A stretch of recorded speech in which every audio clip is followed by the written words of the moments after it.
Well, if that was any indication as to what I'm talking about today, I'm gonna be talking about how I got to see Fall Out Boy last year, because that was the craziest time of my life. Before I get into the story, today is February 4th, 2019, which marks 6 years since Fall Out Boy came back from their hiatus that lasted 3.5 years, around there. Now, I wasn't a fan before the hiatus. I discovered them when they came back from the hiatus, so right around now, about 6 years ago. So that's pretty cool. They have done so much for me in the past 6 years now. It's kind of crazy to think about that. But before I get too emotional, I'm just gonna jump right into the story, because this is one crazy story, let me tell you. So, starts back August last year. It was the first week of school, and the local alternative radio station was holding a contest about giving away tickets 3 times a day, a pair of tickets, so not just one, but 2 tickets, to see Fall Out Boy in Orlando. And of course, I jumped on that opportunity. So, they did 8, 4, and 5, 8 in the morning, 4 and 5 in the afternoon. So, of course, I was in school, so I couldn't do 8 in the morning. So, I tried 4 and 5 o'clock, and y'all probably know where the story's going. So, it was Wednesday afternoon at 5 p.m. I couldn't do 8 or 4 that day, so I only did 5 that day. I was in a Wendy's parking lot with the window down. So, I call, and they pick up. They're like, "Hi, what's your name?" And I said, "Emily." And they're like, "Where are you from?" And I told them where I was from, and they're like, "Have you won anything in the past 30 days? And I said, "No." And they asked me, "What makes you a big Fall Out Boy fan?" I'm like, "All right, look." I've been listening to them since like middle school, and I'm a senior in high school now. I have loved them from the day they came back from the hiatus, about approximately, it might have been 2 weeks, 2 or 3 weeks later, I don't know. But it was around there. And I literally loved them with my entire life, and yeah, and she's like, "Wow, so, you sound like a pretty big fan, you're caller number 13, and I'm like, I lost my mind in a Wendy's parking lot! My grandmother was very concerned. Oh my gosh, it was wild. So, fast forward to about 3 weeks down the road. It was a week before the concert. I had to go down to the radio station to pick up my tickets. We went out to, like, dinner and stuff down there, so, like, we wouldn't drive all the way down there, you know. But, I got the tickets, so got 2 tickets. They were both nosebleed tickets, which, I don't care. I'm seeing Fall Out Boy, because I wasn't gonna be going to this show. I didn't have tickets, so I was desperate. I wanted to see them again. Fast forward a week later, it's concert day, September 16th, 2018. I went with my best friend, went to his house, and then we drove down there together to Amway Center, and we got lost in the parking garage. Kind of, low-key. But, yeah, we were kind of, like, going through, like, levels with this other random teenager that also was lost. Both of our moms kind of separated from us, but that's alright. So my friend and I were walking around the arena, and all of a sudden we came across both of our moms at the will call window. And I was like, why are they there? We already have tickets. They ended up taking the tickets that I won and upgrading us to lower level seats. And I was like, oh my god, we're gonna have better seats. This is cool. This is great.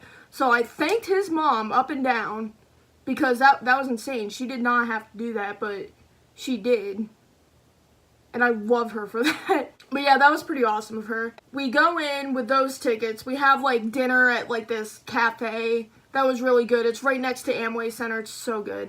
It's like a little sports bar because the Magic play there. So, like, people watch, like, Magic games there, I guess. So we go in through the side door there, and the merch stand is, like, right there.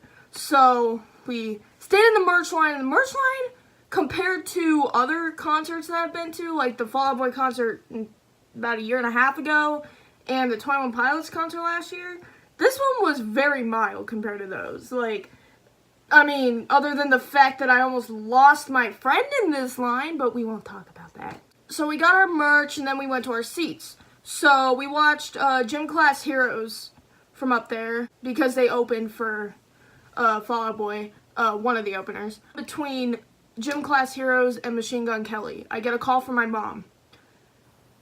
She's like, Emily, come out here right now. Into the corridor right now. And I'm like, okay. So, and she's like, bring your stuff. Bring everything you have. I'm like, okay. So we gather up our stuff. We go in to the corridor area. She's like, she hands me 2 more tickets next to the floor. Literally, our tickets, they weren't floor seats, but they were right next to it. We were right on the end of the catwalk at that point. And I was like, and then she's like, we got these for free. And I'm like, how? Like, what the heck? I'm like having an emotional breakdown in the middle of the concourse thing at Amway Center, surrounded by 1,000 Fob fans. That was probably the craziest moment of that entire night. Anyway, we go down there, and we get there right as Machine Gun Kelly's coming on. Dude, his set was pretty cool. Like, Gym Class Heroes, amazing. Machine Gun Kelly, I was not expecting that.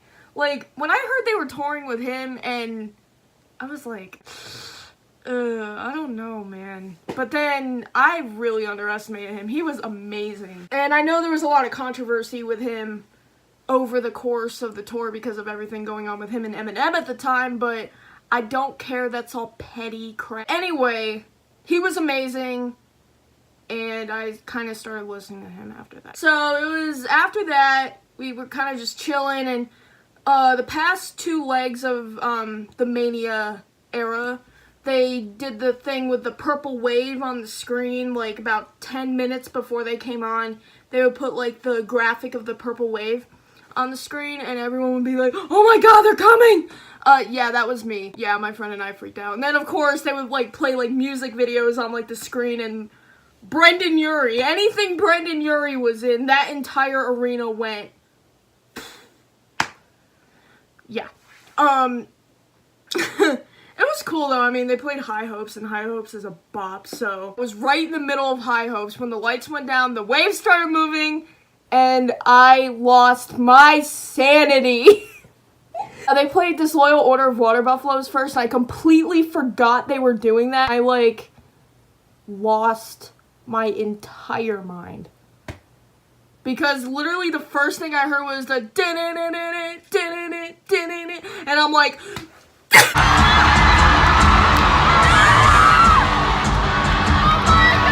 oh my god, I was dead after that, because they played it during Wind Tour 2 years ago, and I didn't get to go to Wind Tour because they didn't come anywhere near here. I mean, they went to Orlando, but that was at, like, Universal, and I didn't have tickets for Universal at the time. And I still don't! I also went to, like, Hollywood, but that's, like, hours, like, south of here, I think. I don't even know where Hollywood is, okay? But point is, I didn't get to go to Wind Tour, and I didn't get to see Disloyal Order there, but I got to see it now, and my life is complete. And then they played the Phoenix, which is what they opened with last year, or leg 1, not last year now, but, the Phoenix is amazing live. Holy crap!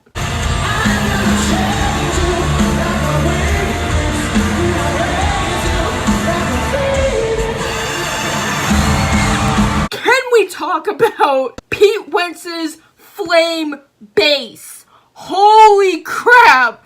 What was that?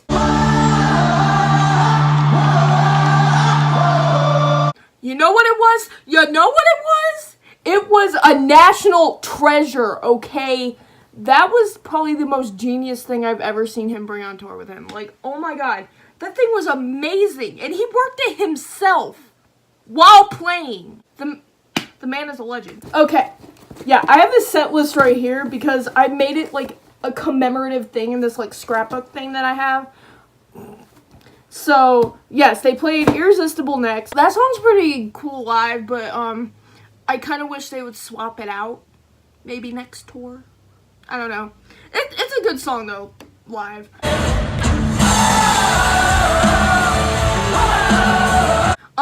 Sugar We're Going Down is iconic.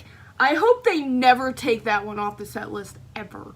Because the whole, like, spiel that, Pete gives before that, like, oh, this song made us perform in places like this, or whatever he says. And then just the intro to Sugar, oh my god, I got chills.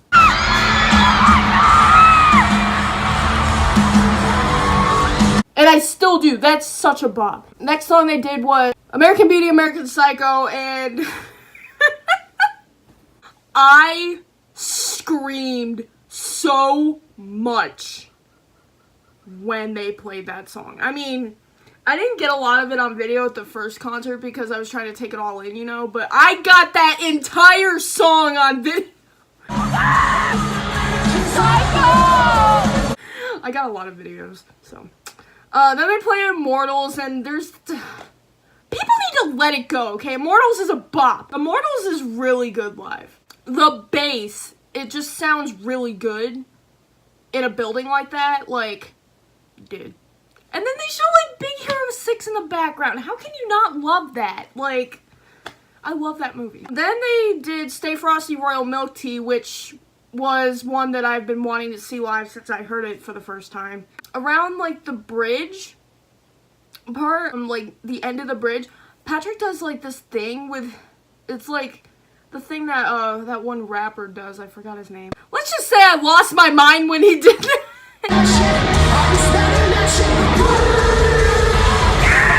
Then, right after that, which I thought was insane, Thriller. I have been wanting to see that song live for 4 years. Dude, that song goes so hard. And I got the best video of Patrick headbanging the Thriller at the end of it. And oh my god, I was freaking out over that for a week. I kid you not. Yes, Patrick! Yes! Then they played Uma Thurman. Uma Thurman is so cool live. I love, like, the effects and stuff. It's really cool. And then they show, like, the actual Uma Thurman. But, like, oh my gosh. That song's... It's good live. And, I mean, people give that one crap, too. And now we have where I get emotional. Save Rock and Roll Live is a thing to behold. Oh my gosh. Everyone has, like, the flashlights on their phones, and he's on the piano, and I'm crying.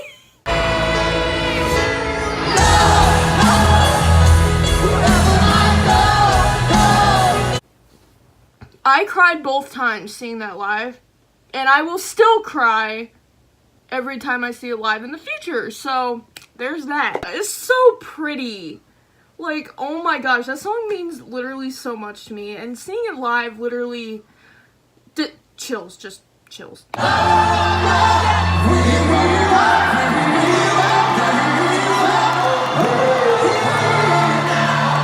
Anyway, then they did Last of the Real Ones. I saw them play that at the Stanley Cup Final on TV, and seeing that, like, live for the first time since then, I thought that was pretty cool. I like how he, like, jumps around the stage and stuff like that. He's so energetic during it, and oh my gosh, I love.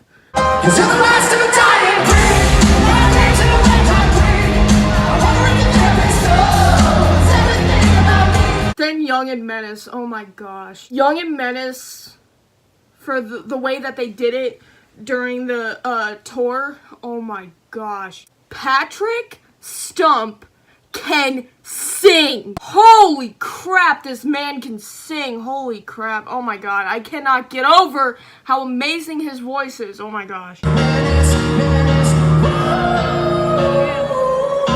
my god.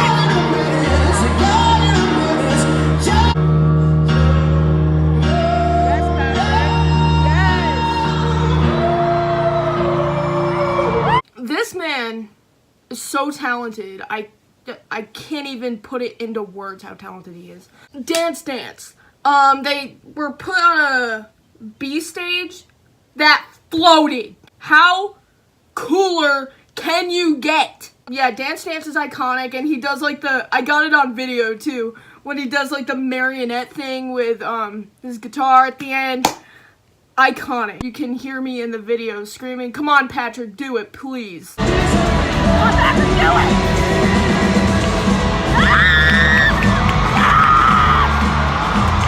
it! Wilson, Expensive Mistakes. The first time they played that, the song wasn't even out yet. So, nobody knew the lyrics the first time, but you can hear a clear difference because that song is a jam. And, yeah, that song is really, really good live. I said that in my last video. And it's really pretty. The graphics and the visuals are so pretty. Yes,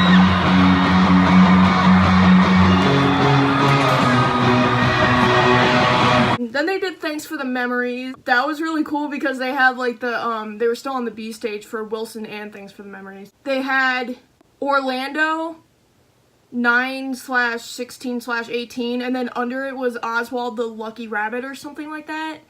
And it had all the vowels out, just like Thanks for the Memories.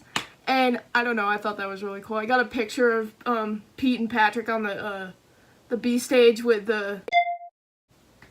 Yeah, that was pretty cool. Then they did I Don't Care, and oh my god!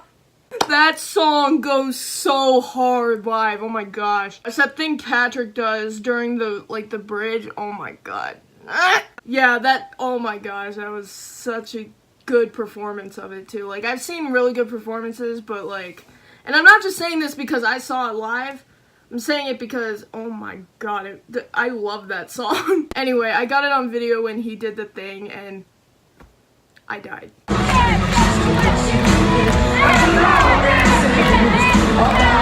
Then they did This Ain't a Scene. It's an arms race right after that song, and I Don't Care have like the same energy, and it's like insane how like the energy is just so close. And when Patrick screamed Florida in the middle of the thing, it was over for me.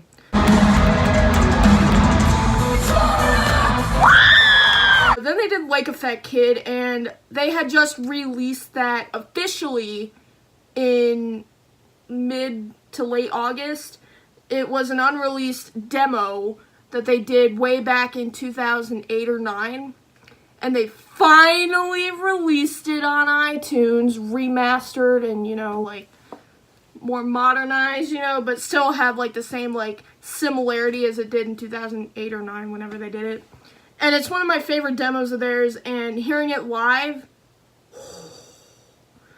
that was awesome. There's, like, a part where, Joe and Patrick were, like, playing together, like, to each other, and oh my gosh, I love those two.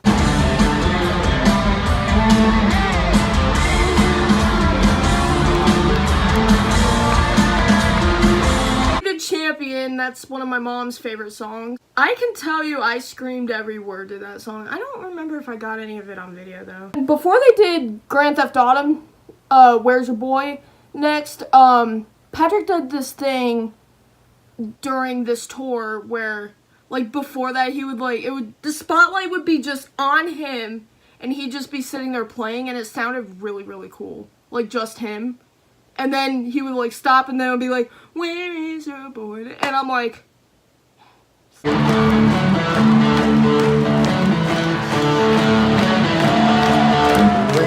is your boy tonight? I hope he is a gentleman. But yeah, that song is such a bop. And then, like, during the bridge, this man would go off. Like, he would be off on his own, doing his own thing, and oh my god, it was beautiful.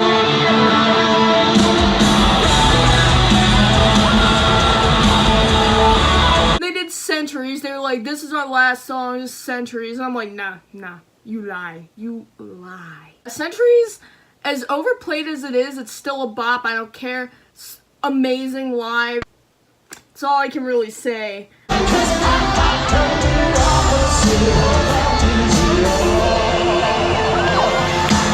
Yeah, it was really cool seeing that again. And then, of course, they did Light 'Em Up. My songs know what you did in dark. Literally, that was the first Fall Out Boy song I've ever heard in my life. I got chills all the way down during, like, and I'll put that video in here, too.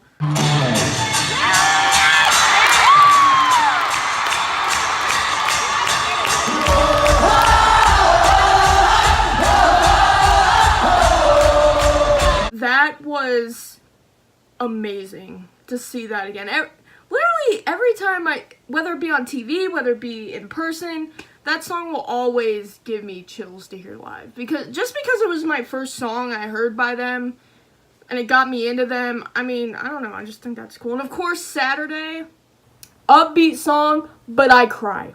It's where he goes into the audience, he shakes everybody's hand and does all that, and I'm just like, I love you with my entire life.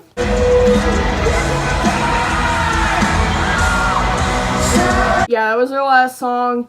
And after they left the stage, they had, across the screen it said, "Maybe it was all just a dream." And I was like, shook it!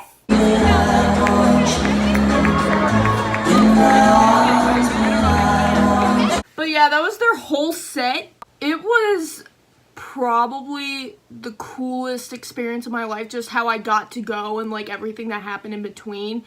That was insane. I did not think any of it was gonna happen. I am so lucky to have been able to go to that and have the experience that I did. That was amazing, and I kind of can't wait for them to go on tour again at some point, because I have no money right now. I'm saving in hopes that they do another tour in a year or two.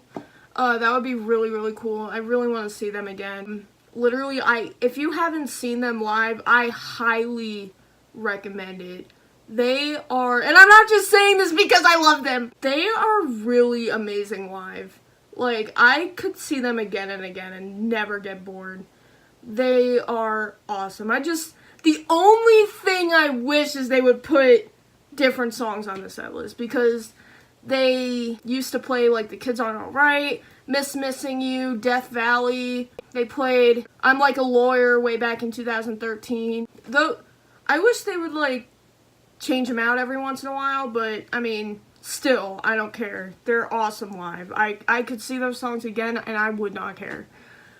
I just really love them live, and I honestly love them to death. Anyway, but yeah, that was the entire story. It was great. I'm gonna do another concert story from the first show I went to at some point. I don't know if it'll be my next video, but it'll be at some point. But if you want to see more from me, click subscribe and turn the notifications on in case you want to be notified when I post. Yeah, that's all I had for today. It was the best moment of my life. And this is the shirt I got, by the way, from the tour. Hi, I love them. It's like one of the ones with all the dates on the back too. I don't remember where Orlando is. I think it's near like the bottom, but I don't know. But yeah, that's all I had for today. So, yeah.